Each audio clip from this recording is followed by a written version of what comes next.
Well, thanks for that intro, Sam. I'm afraid I'm not going to live up to that, really. I can't.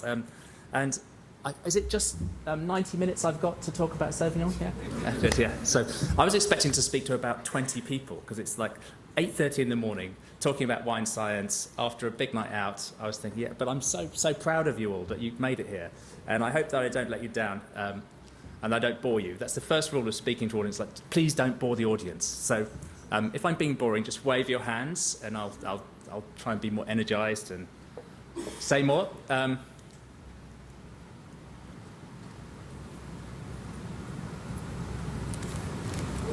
We have I'm being boring.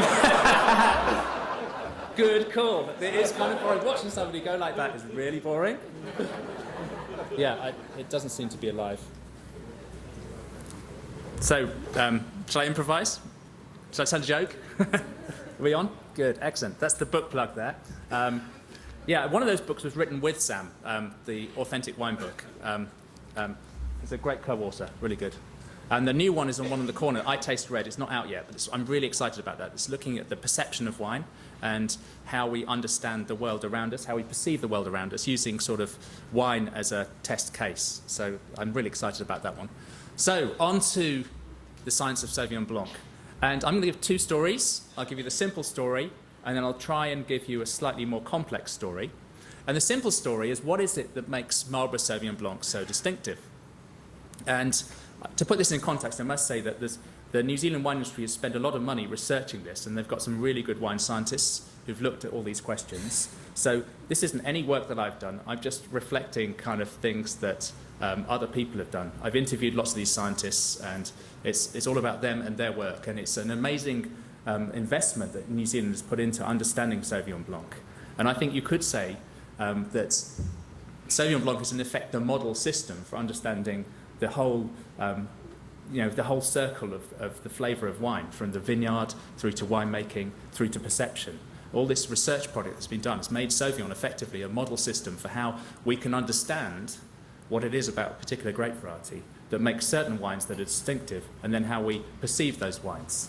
So the thing that makes Marlborough Sauvignon so distinctive, there's two sorts of chemicals. First of all, methoxypyrazines, and secondly, thiols. And the methoxypyrazines, and this is the simple story, and we'll kind of expand on it later, we're talking about the green flavours in Sauvignon. And then with thiols, we're talking about the passion fruit, grapefruit, tropical aromatics. And good Marlborough Sauvignon is, if you wanted just a very simple take on this, is distinctive because it is elevated in both these. So it combines nice green flavours in a very balanced way with more exotic tropical fruit flavours, passion fruit. So a good typical Marlborough Sauvignon captures both of these elements. And that's, the take-home simple story is that's what has made Marlborough Sauvignon so distinctive, so unique, so difficult to replicate, and so successful. So what is a thiol? We talk a lot about thiols. It's really trendy. And I mean, 5 years ago, people never used to really talk about thiols. Now when wine writers write tasting notes about Sauvignon Blanc, often you'll find the word thiols in there. And, I think most consumers have absolutely no idea what a thiol is. And most of the wine writers who use the term probably have no idea what a thiol is. So what is it? They're organic compounds, which means they have carbon atoms in them. And they are volatile sulfur compounds. Now, this is a big group of very important wine flavour chemicals. So volatile sulfur compounds, they range in terms of their flavour, and we're very good at detecting them. There's something about them that means we're actually really good at spotting them at very low concentrations. So they're important flavour molecules. And so you might find them, they contribute to aromas such as blackcurrants, grapefruit, passion fruit, guava, and they play a role in roasted coffee, popcorn, grilled meat, and beer. All these food groups and drink groups often have a very important contribution from this group of volatile sulfur compounds. And thiols, also known as mercaptans, are one of these groups. In Sauvignon Blanc, there are three. There are three of them, and the first one is 3MH, the second one is 3MHA, and the third one is 4MMP, and those are abbreviations for rather longer chemical names, which we'll come to later. The 3MH and 3MHA are the ones that are particularly high in Marlborough Sauvignon Blanc. And I'm going to rush through this stuff a little bit because we're under time constraints, but I'm very happy to send in on the presentation afterwards. So don't feel you have to scribble all the notes down if you can't get it down in time. So the 3-MHA is a particularly interesting one. It's the very, very sweaty, passiony, fruity, aromatic one. 3-MH and 3-MHA are kind of related. What happens is 3-MHA breaks down with acid hydrolysis to become 3-MH after some time in bottle. So a very young Marlborough Sauvignon often has this big blast of sweaty passion fruit character, and that's the kind of the one that can diminish with age. So there are many factors that result in elevated thiol levels in wines. They're formed from precursors present in the grape juice, in the must, and they're converted from these precursors to the active smelly thiols during fermentation. But the yeast strain only has a very limited effect on these levels. You can play around with yeasts and you can get yeast that the manufacturers will say will boost your thiol levels. But generally speaking, it's not a massive increase. Otherwise, it would be very easy to replicate. You just get a certain yeast and you'd end up with a Sauvignon Blanc that has really high thiol levels. The very interesting thing is if you look at the potential pool of precursors in Sauvignon Blanc must, it would be potentially producing much, much higher thiol levels than you get in the actual wine. So that conversion level is, it's only a limited conversion. There are lots of factors that lead to high levels of precursors and therefore high levels of thiols in the final wine. In New Zealand, obviously, is a very high UV environment, and there's been a lot of research looking at how high UV might affect thiol levels. Also, you get specific sites, you get specific vintages. Some sites seem to be very good at producing high thiol levels, other sites less so. There was a very interesting phenomenon, which was that the first crop off a particular vineyard went on to win loads of medals because the thiol levels were sky high in competitions. And then in subsequent years, the thiol levels dropped down again. Specific vintages, you find one site in one vintage gives you high thiol levels, and the next vintage it doesn't. So it's a very complex matrix of interactions. One of the most interesting results is comparing hand-picked fruit with machine-picked fruit. And in some of the experimental work, they were doing trial work where the experimenters would go in and just hand-pick certain blocks or sections of blocks for their experimental work before the machine harvester went in. And what they found that the machine-harvested fruit had 10 times the level of thiols than the hand-picked fruit. And this seems to be quite a consistent observation. So is it something to do with this particular damage to the fruit that causes these increased levels of precursors in the fruit, or is it something that's maybe more complicated? Is there enough time in machine picking for those precursors to be elevated? And I heard a very interesting idea the other day, which was this concept that plants can signal to each other through aromatics released into the environment. It's called semiochemicals. And so one plant can release a compound that then causes a biochemical reaction in another compound. So if you're harvesting one block there, downwind, could you be getting semiochemicals that then are alerting the vines to something's going on? So they do some, because one of the defense pathways this is getting a bit technical, one of the defense pathways in plants to, say, for instance, fungal attack or to insect predation contains compounds that are also involved in the pathway that produces the precursors to these thiols. So there's lots of really interesting science here, and it's not, we're not sure exactly what the answers are at the moment. So, you want to make a high thiol Sauvignon?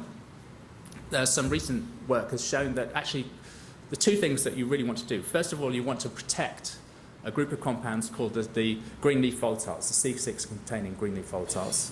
You protect those guys because they're involved in the production of thiols. And so you might do that with sulfur dioxide additions very early on, just to kind of keep those protected. And then what you want is you want elevated hydrogen sulfide early in the fermentation. So how do you do that? Well, there are quite a few ways of doing that. One way, you might get a tank, high solids, stress the yeast a bit, gets very stinky. So then you pipe that into the ferments. It's that first 24 hours you want to get it in there. And you could pipe the elevated H2S into the ferments there. And that creates the conditions that, although it's very stinky at the beginning, then suddenly you've got a situation where the conversion of these precursors by the yeast to the thiols takes place. So there's all sorts of ways of thinking about this.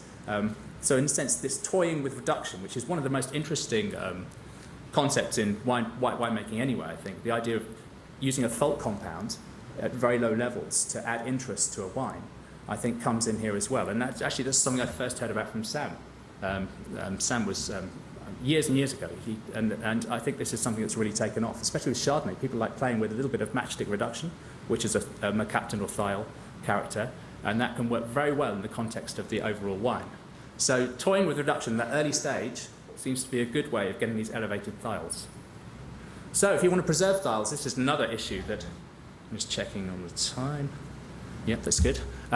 Preserving thiols, once you've got the thiols, you want to preserve them, right? And this is one of the fascinating things, is that, as I said before, 3-MHA, which is the really exotic thiol that gives this amazing passion fruit, sweaty character, and this is another issue. Thiols are perceived differently by different people. So I've found this so often. I'm judging wines, I'm judging Sauvignon, and I go, oh, this is beautiful. This has got this lovely thiol character. It's really lovely passion fruit. And the dude next to me goes, look good. This is sweaty. This is bad. This is a rubbish wine. And I'm going, no, this is a beautiful wine. This is fantastic. No, it's sweaty. I'm going, gold medal. Is going, commended. So I think with Sauvignon particularly, there is quite a difference in terms of our perception threshold for these different compounds. And we all differ anyway. And we're not measuring machines. This is another thing. We are not measuring machines. We think about wine chemistry, and this is a slight sidetrack here, but I think this is an important point. We think about wine chemistry as that we are like measuring devices, and the more we study and the more we get letters after our name and the more we take ourselves seriously as tasters, the closer we get to receiving the truth about the wine. And that there is this truth that the top experts get it, and if you're good students, you will learn to taste like the top experts. And we know this isn't true. I know, so I've got tasters, people I taste with regularly who are very skilled. I respect their palates lots, but I think they're talking bollocks sometimes, because we're tasting the same wine and it's like, dudes, this wine you like this wine, how can you like this wine? And they say to me, well, how can you like this wine? And ultimately, I think there's no single truth about a wine, because the way we perceive the world around us is we model reality. And this is a totally different talk, but we... It's probably more interesting. We model reality. Everything we do, our perception of the world around us is not, we're not measuring. What we're doing is creating a model of the world around us, because we can't react to reality quickly enough. So we have to have this model. It's the psychologists call it predictive coding, where we actually predict what's around us, we model it, and then reality informs us as to whether our model is accurate or not. So it's the error signals that come back that inform us and tell us, are we along the right lines? So we all live in slightly different worlds, and this is so true with perception of flavour. We live in slightly different worlds, and it's amazing we agree to the degree we do, and that's because we have this aesthetic appreciation of wine, which is a shared common venture where we taste together, we learn together. Nobody likes wine when they're age 16. You don't taste wine. You don't taste even class growth Bordeaux. This is delicious. You think this is weird. What's this? Then you say, oh, it's wine. And then we learn to taste together, and we grow our taste together. And that's why we can do this. We sit in a room and we taste together and we can share our perceptions. But it also means we have to recognise that still we are living in quite different worlds. And so with thiols is a great example. So you make a wine and it's got high thiols. Some people will love it, some people won't. That's fine. But don't expect everybody to believe the same. So back to the presentation. And I'm still in time, that's good. So 3-MHA, which is the really smelly, sweaty passion fruit thiol. Now that temperature of storage is critical, because it's broken down by a process called acid hydrolysis, which is temperature driven. It's not oxidation, it's hydrolysis, and it's about temperature. So if you store your Sauvignon Blanc in a big tank at 10 degrees centigrade, or in bottle, and you keep the bottles at 10 degrees centigrade, in 2 years you'll lose half of your 3-MHA. That's fine, we can live with that. That's fine, because often the levels are pretty high. But if it's at 19 to 28 degrees, then every 2 months you lose half. So you can see within a year, at normal room temperature, a bottle of Sauvignon Blanc on a shelf is going to have lost pretty much all its 3-MHA within a year. So really this raises the question, should wineries be storing their Sauvignon Blanc in tank at low temperature, then bottle it sequentially and send to market quickly in the way they can avoid being stuck at Singapore docks at 35 degrees in a container ship? It's a question of keeping the temperature down, because that preserves those characters. So, moving on. The complex story, that was a simple story. Complex story is thiols are important, but they're not as important as we think they are. And green is more than just methoxypyrazines. And humans are not measuring devices. I think we've done the last one, so we can concentrate on the first two. Quick brief on wine flavour chemistry. I'll rush through this. If we think about wine flavour chemistry, we have to think about the wine as a whole, and we think about wine flavour chemistry as all these compounds, not as individuals, where you pull one up and this changes, you pull one down, this changes. It's about all of them together contributing to that perception of the wine. And you can split wine flavour aroma chemistry into three groups of chemicals. There's the global wine aroma, then there are contributory compounds, and then impact compounds. And I'm going to really rush through this. So global wine aroma, there's a whole set of chemicals that kind of occur in most wines at some sort of level. And they create this, what we think of as the smell of wine.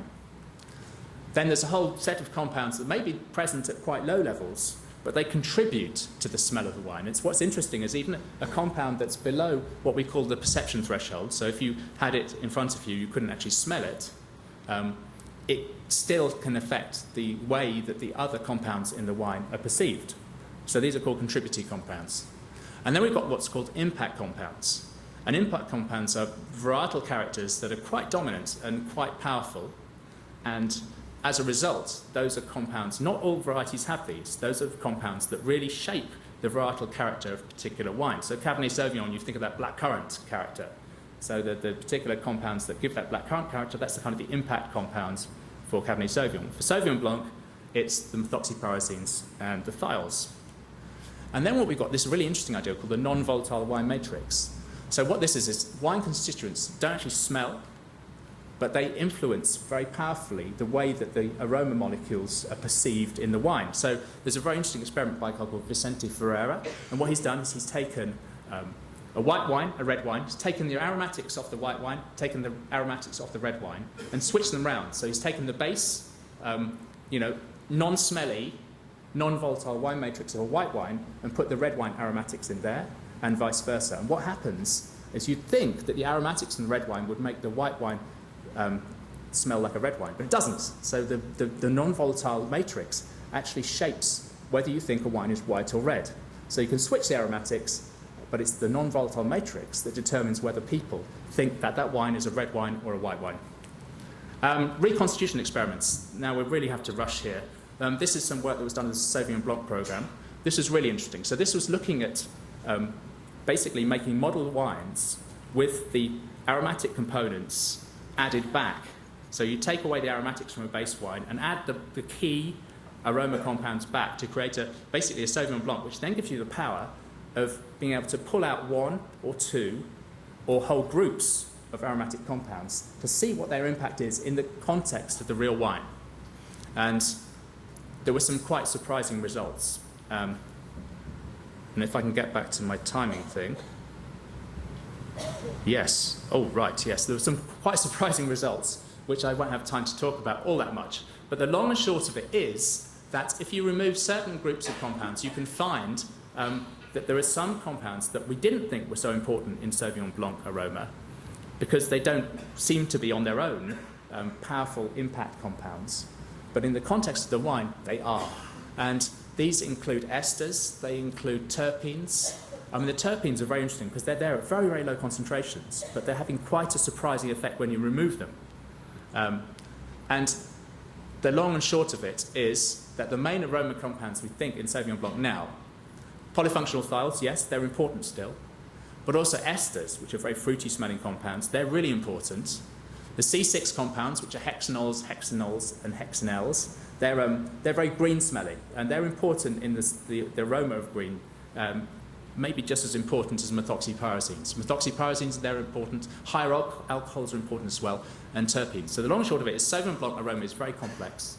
And thiols are important. There are lots of things you can do to elevate your thiols. But what we need to do is consider Sauvignon Blanc holistically. We need to think about all the different compounds that play a role and the way they work together to produce wine aroma. And that is it. Thank you very much for listening.